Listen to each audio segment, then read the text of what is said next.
আজি 10 মাৰ্চ 2024 তাৰিখে অসম চৰকাৰৰ অৰুণোদয় 3.0 ধনৰাশি বিতৰণ। সমগ্ৰ অসমৰ লগতে আজি চিপাঝাৰ সমষ্টিৰ অন্তৰ্গত লুকৰাই পঞ্চায়ততো অৰুণোদয় 3.0 ধনৰাশি বিতৰণৰ কাৰ্যসূচীত মুখ্যমন্ত্ৰী মহোদয়ৰ গুৱাহাটীৰ পৰা দিয়া পোনপটীয়াকৈ ভিডিঅ' সম্প্ৰচাৰত লুকৰাই পঞ্চায়তৰ বহু শতাধিক অৰুণোদয় আঁচনি লাভ কৰা মহিলা, পুৰুষ, বিকলাংগ ব্যক্তি, বিধৱা আদি হিতাধিকাৰীৰ উপস্থিতিত দেখিবলৈ পোৱা পৰিলক্ষিত হয়। এই অনুষ্ঠানত উপস্থিত থাকে পঞ্চায়তৰ সভাপতি, সম্পাদক, আঞ্চলিক পঞ্চায়তৰ সদস্য, পঞ্চায়ত প্ৰতিনিধিবৰ্গ, কৰ্মচাৰী আৰু অঞ্চলবাসী ৰাইজ। চিপাঝাৰৰ পৰা Jayprakash Sharma report, AIN live. প্ৰথমে আমি AIN নিউজলৈকে আমি লুকৰাই গাঁও পঞ্চায়তৰ তৰফৰ পৰা ধন্যবাদ আৰু কৃতজ্ঞতা আমি জ্ঞাপন কৰিছোঁ।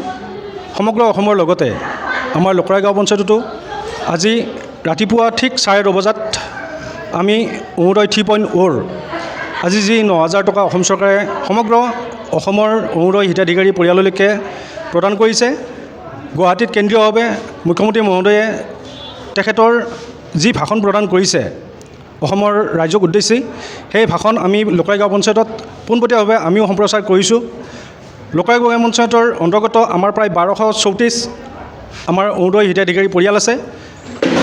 আমি আজি এই অনুষ্ঠানটোত সঁচাকৈ আমি সাফল্যমণ্ডিত হৈছোঁ, কিয়নো আমাৰ লুকৰাই গাঁও পঞ্চায়তৰ যিমানখিনি আমাৰ অৰুণোদয় হিতাধিকাৰী আমাৰ পৰিয়াল আছে প্ৰায়খিনি আমাৰ মাজত উপস্থিত হৈছেহি।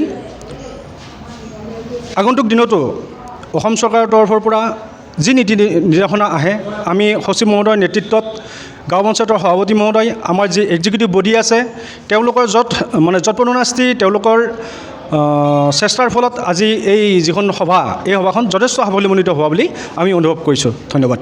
ভালো লাগিছে অনুভৱ। আগন্তুক আৰু এইখন বিজেপি চৰকাৰকে বিচাৰিছোঁ। আগতে জানো মানে কি আৰু আগলৈ জানো আৰু উঠাই আনে, সেনেকুৱা অনুভৱে কৰিছোঁ আৰু ভালে অনুভৱ, ভালো লাগিছে সেইটো। আৰু আপোনালোকে 10,000 টকাও পাইছে ইয়াৰ আগত? হয়, পাইছোঁ। উদ্যমিতা সেইটো পোৱা গৈছে 10,000 টকা। সেইটো দি মানে কি আৰু শালৰ কাম কৰোঁ, তেনেকুৱা আৰু।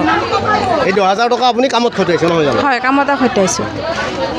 আচ্ছা, আপোনালোকে কেনেকুৱা পাইছে আজি যে এই 9,000 টকা আপোনালোকৰ একাউণ্টত সোমাল?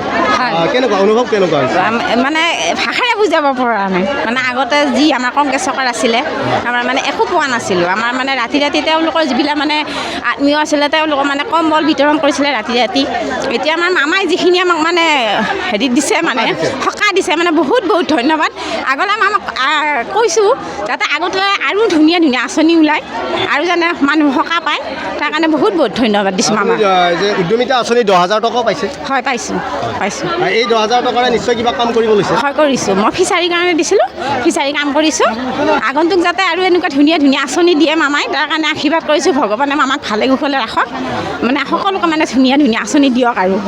এইবাৰ তাৰমানে আমি বিজেপি চৰকাৰ জিন্দাবাদ হ'ব? হয়, এইবাৰ পদুম ফুল ফুলিবই, একদম ফুলিবই। আপোনালোকে নিশ্চিন্ত থাকক, আমাৰ পদুম ফুল সদায় ফুলি থাকিব, আগলৈও ফুলিয়ে থাকিব, কোনোদিন মানে নুফুলাকৈ নাথাকে আৰু। ঠিক আছে। আপোনাৰ কেনেকুৱা অনুভৱ হৈছে আজি 9,000 টকা? মোৰ একদম বহুত আনন্দ লাগিছে। আমাৰ নিচিনা দুখীয়া এখন ঘৰে যেতিয়া আজি 9,000 টকা ঘৰত সোমাইছে, আমাৰ বহুত ভাল লাগিছে। মামাই আগলৈকে বহুত ডাঙৰ কামবিলাক কৰক, ভাল কাম হওক, তেওঁ সদায় আশীৰ্বাদ, আমাৰ আশীৰ্বাদ আছে। এইবাৰ বিজেপি চৰকাৰত জয় হ'বয়ে হ'ব। ইয়াৰ আগতো আপুনি 10,000 টকা পাইছোঁ। সেয়া আমি কামত লগাইছোঁ। এই ছাগলীৰ কাৰণে দিছিলোঁ, ছাগলী কিনিছোঁ, ঘৰ দুৱাৰ বনাইছোঁ, আমি কামত লগাইছোঁ। এইবাৰ 3বাৰ হ'ল, এইবাৰ দি 3বাৰ হ'ল। প্ৰথমৰ পৰা পোৱা নাই, আমি এনেই পাবলগীয়া মানুহে। আমাৰ বৰ্তমান মাটিও কম, আমি হাজিৰা কৰি খাই থাকোঁ। বাৰিষা হ'লে ভুই ৰুওঁ, হাজিৰাত বা ঠিকাত সেনেকৈ লৈ কামবিলাক কৰি খাই আছোঁ। এতিয়া 3বাৰ হ'লে অৰুণোদয় পোৱা, 3বাৰ। প্ৰথমৰ পৰা পোৱা নাই, 2021 চনতে দিছিল, তেতিয়া আমি পোৱা নাই। যিকোনো খবৰ আৰু বিজ্ঞাপনৰ বাবে যোগাযোগ কৰক 7896121996।